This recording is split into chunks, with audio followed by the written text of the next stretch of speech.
A beautiful day today was, Yeah.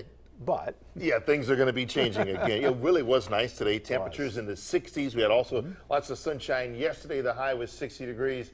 That's all going to come to an end. Get set for some really cold mornings. Take a look. Now, we're not going to break records. Tomorrow morning down to 36. You say, well, that doesn't seem so bad. Oh, how about Wednesday morning? 17. Jim Dunaway, is that cold to you? That is cold.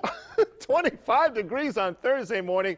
15 on Friday. Now, the normal low this time of year is 34, so this is definitely below normal. It won't break any records, but it will be cold, so get ready for it because the weather we had today will be a distant memory pretty soon. Let's take a live look outside out in Fayette County. A beautiful shot there.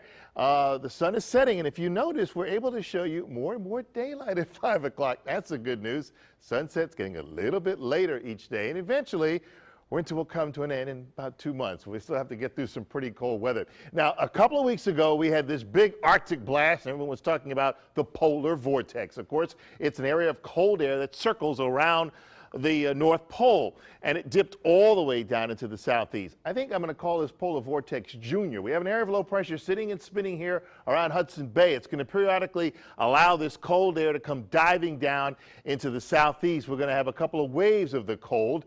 It's not quite the polar vortex, but it's pretty close. That cold air comes diving all the way down into the eastern half of the country the next couple of days. And again, a series of cold waves of air will move in on a pair of cold fronts. One comes through tomorrow night and one comes through Thursday night. It's already 7 in Minneapolis, 0 in Bismarck. And you see that cold air is diving down into the southeast where temperatures have mainly been in the 50s and 60s. So we're going to be getting ready for a big dramatic change as the first front moves through tomorrow. 59 right now in Birmingham, 57 Hamilton, 52 Coleman, 55 in Clanton, and we're going to be in for a pretty cool night. But I want to show you what happens tomorrow night.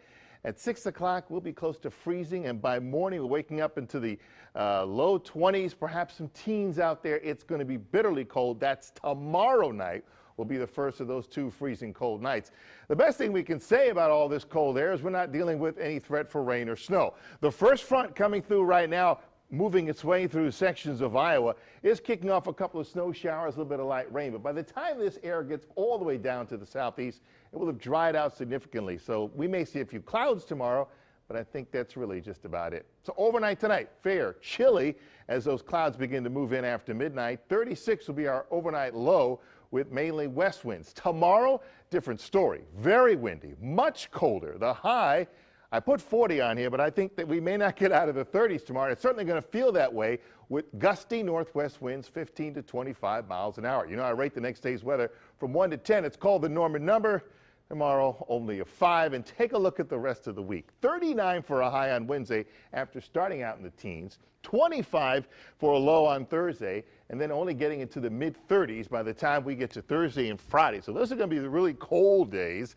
The weekend looks dry, Trent. Again, that's about the best thing we can say. We're not dealing with rain or snow or ice or anything like that. Just bitter cold, and certainly people need to be ready for it because after a day like today, you're thinking, oh, it's going to be like this for a while, right? yeah, A rude awakening tomorrow. sort of a false sense of security. No doubt. All right. Well, we enjoyed today at least. We sure did. All right. Thanks, Gene.